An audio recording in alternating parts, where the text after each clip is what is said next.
Hey guys, my name is Jonathan Reich. I'm a licensed CPA in the state of Louisiana. Today I have a very interesting topic for you guys.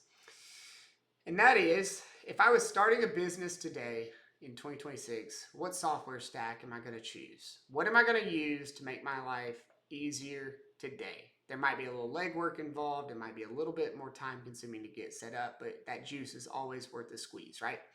And so, in my experience with just tons of different small businesses, the back office functions are always just a dumpster fire. Every time I am just interacting with a client, I'm just like, wow, this is such a well polished and put together business.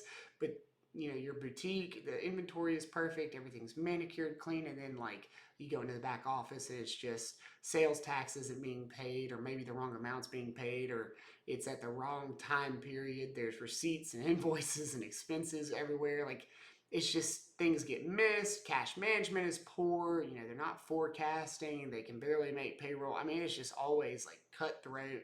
And I get it. It's a hard job. It's a full-time job. And so people bring me in, or folks like me, to come in, clean it up, get them on the straight and narrow, and help them understand their processes.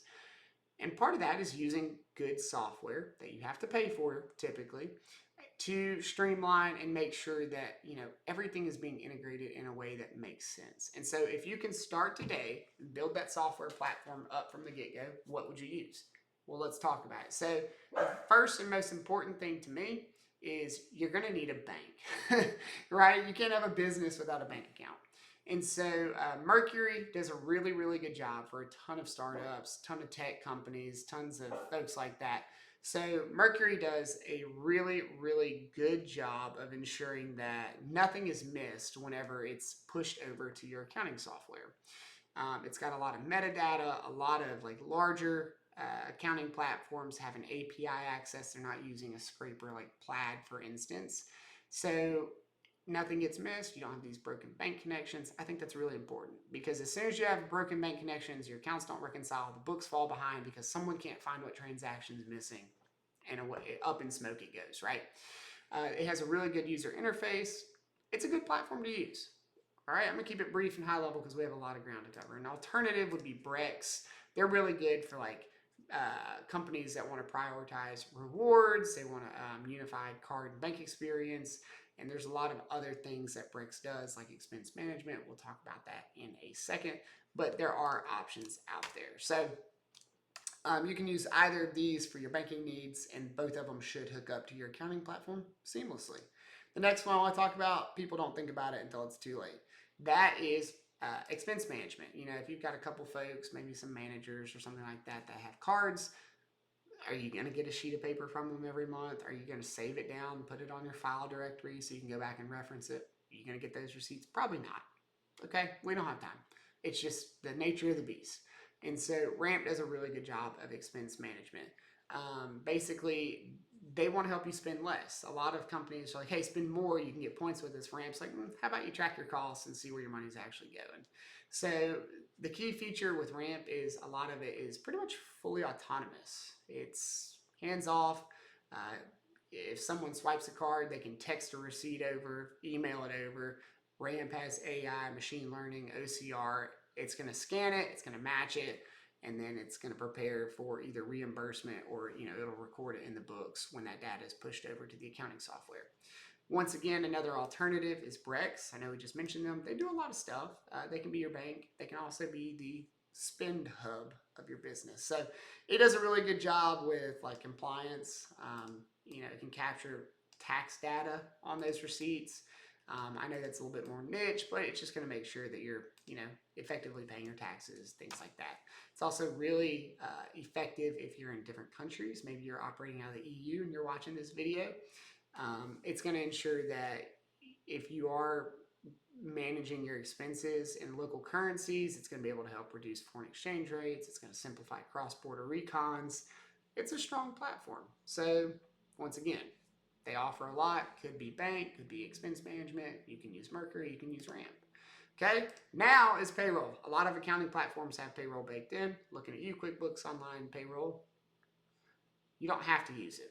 They have specialized solutions. There's ADP, there's Paychecks, there's Paylocity. There's a whole bunch of other words with names with the word pay in it. But today I want to talk about the two that I see that I think can be standardized, automated, and are pretty easy to do. So the first one is rippling. Rippling is neat because it's kind of modular. Obviously, it can pay employees, but when you onboard into rippling, you can get that person set up with a Slack account. It can order their laptop. It can assign a spending limit in ramp. See how these are all kind of twisting together now. It's just a really tough sell to beat if you plan on scaling and having a very large like business, software business, office, whatever. However, with that comes cost and complexity. Of course, typically the better, more white gloved a product or service is, the more it's going to cost. So just keep that in mind. But it does sit at the intersection of HR, IT, and finance, and it can also integrate to a lot of accounting platforms. The other one that is frequently mentioned, Gusto. Lots of companies out on the West Coast use Gusto. It works. It works for hourly teams. It works for salary. It does 401ks, insurance. It can help do some light HR. It's got benefits, workers' comp, automated tax filings. Gusto is great.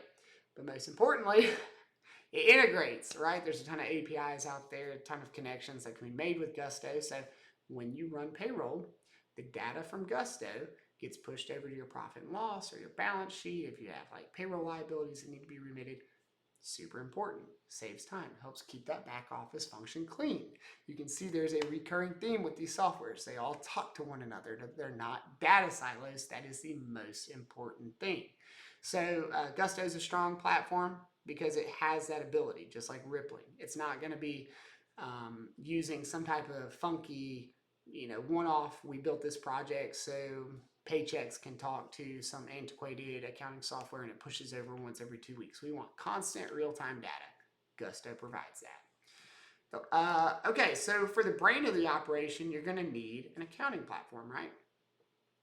Typically, you're going to want an accounting platform that does what an accounting platform is supposed to, which is, well, account for things, track money, track spend, track revenue, send out invoices, pay bills, accounting platform stuff, right?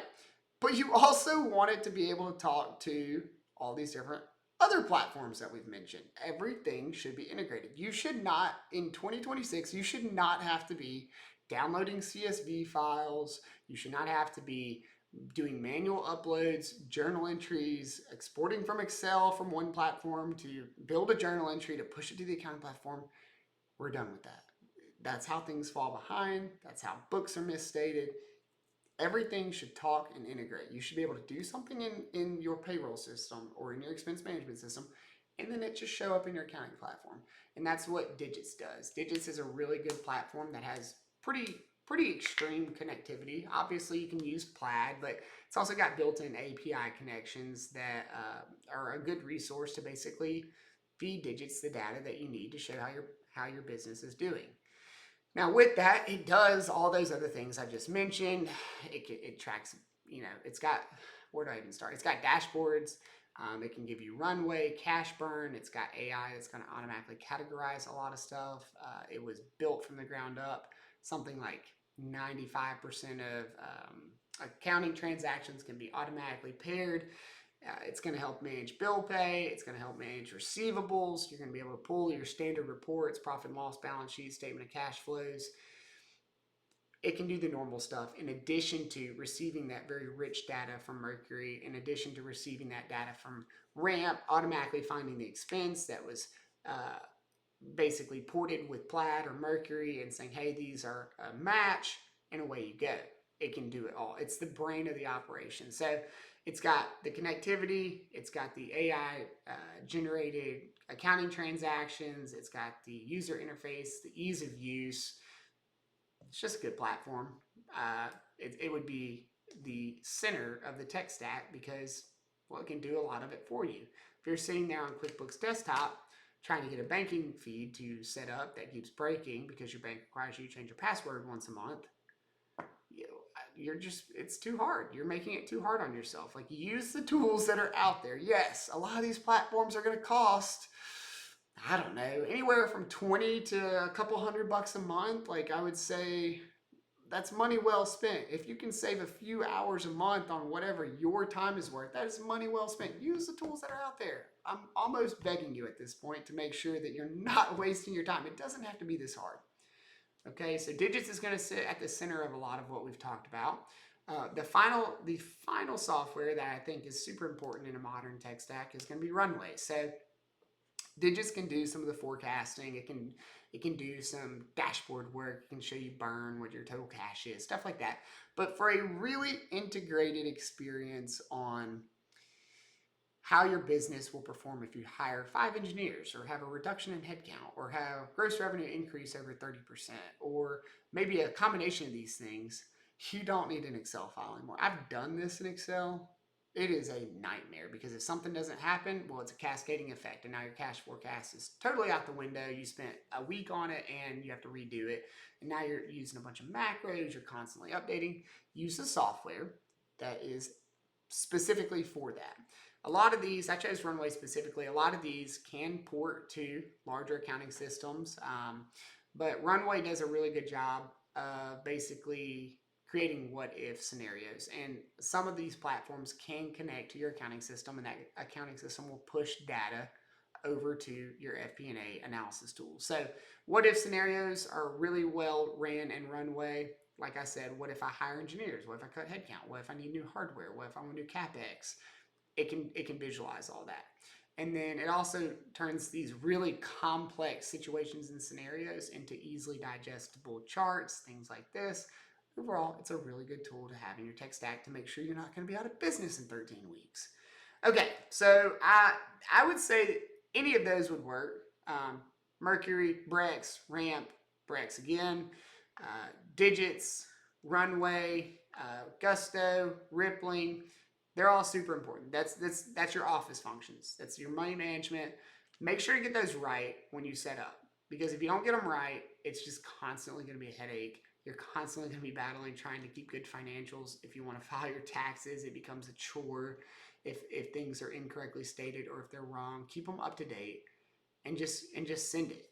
Let the software work for you. Learn how to use it. Get comfortable with it. Pay the couple $100 a month it would take to get pretty much all of these, and your life will be better off for it. Running a business doesn't have to be as stressful as it is nowadays if you do the legwork up front. If you do the legwork up front. If you don't do the legwork up front, it's a losing battle. So anyway, guys, hope you enjoyed this list. I enjoyed putting it together for y'all. Hope you learned something that will make your life easier in running your business, and I'll see y'all in the next video.